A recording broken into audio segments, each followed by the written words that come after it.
Researchers at UC Irvine wanted to see whether or not people can suffer from post-traumatic stress disorder simply by watching television with traumatic scenes. Now, this is a really fascinating and controversial finding. A lot of researchers disagree on whether or not you can develop PTSD as a result of watching something traumatic over the airwaves. But what they realized through this particular study is, yes, there is a correlation between watching these types of images on TV and getting PTSD. Now, let me read you a little bit from the study. It says that the study finds that those who spent more than 6 hours a day watching media coverage of the April 15th Boston Marathon bombing and its aftermath suffered more powerful stress reactions than did people who were directly involved but watched less news coverage of the event. Now, there's a very important caveat to mention here. The majority of the respondents that did experience symptoms of PTSD were already predisposed to PTSD. So, of course, that plays a huge role. But the fact that they watched 6 hours of traumatic footage through the airwaves did play a role in them developing those symptoms as well. You say it somewhat authoritatively, but nonetheless, drop it.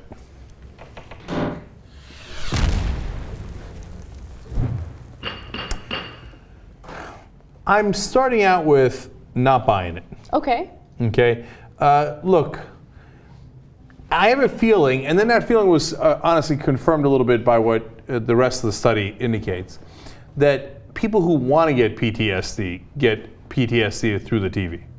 Okay, now that's a controversial comment, right? But what I mean is, like, these people are watching like 6 hours of coverage on a daily basis of the bombings, and then they get all hurt over it and stuff like that. Look, is there a reason to be upset? Of course there is, right? It's a bombing, especially if you're personally involved, you get PTSD from that. Of course, I get that. I'm not minimizing that at all.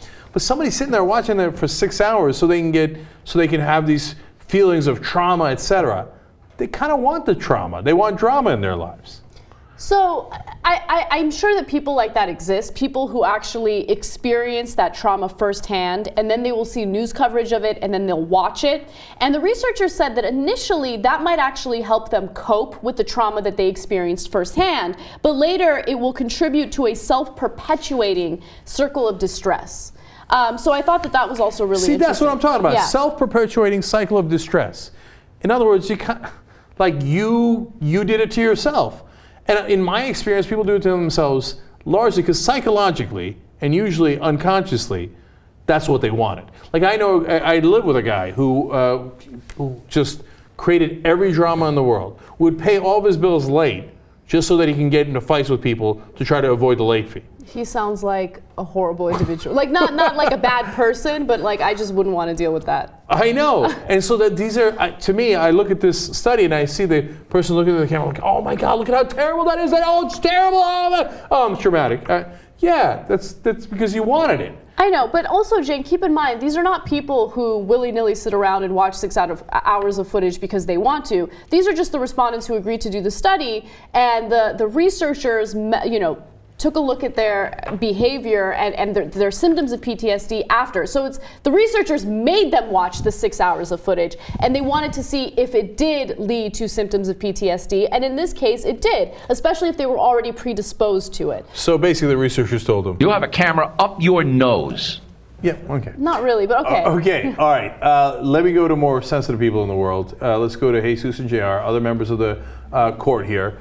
Justice Jackson, thoughts on whether these people are guilty or not? This is terrible. Well, no, like you were saying, first I wasn't buying either, but when you go for that long. 6 hours. It has to happen, right? Mm-hmm. Your brain is going to eventually take it in, and it's traumatic footage. So just ease up a little bit. I mean, it's one of those things we're going, do you think you'll die if you continue to, beat yourself over the head? Yeah, first couple of blows are just going to hurt.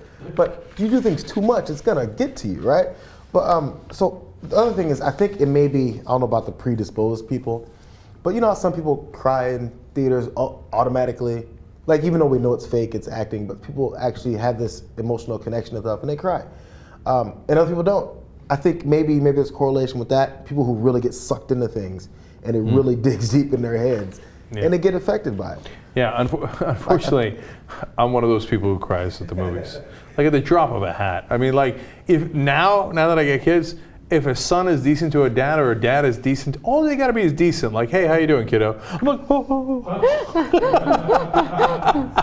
No, look, if they're predisposed to post-traumatic stress disorder, then of course I feel bad for them, and that's probably explains most of it. And it's different people are obviously composed in different ways, as JR pointed out. I cry more at movies. They're more likely to get affected by PTSD. Some people are more likely to be alcoholics. You've got a whole range. So in the end, of course I believe the study, and of course it makes sense because you've got a spectrum of folks.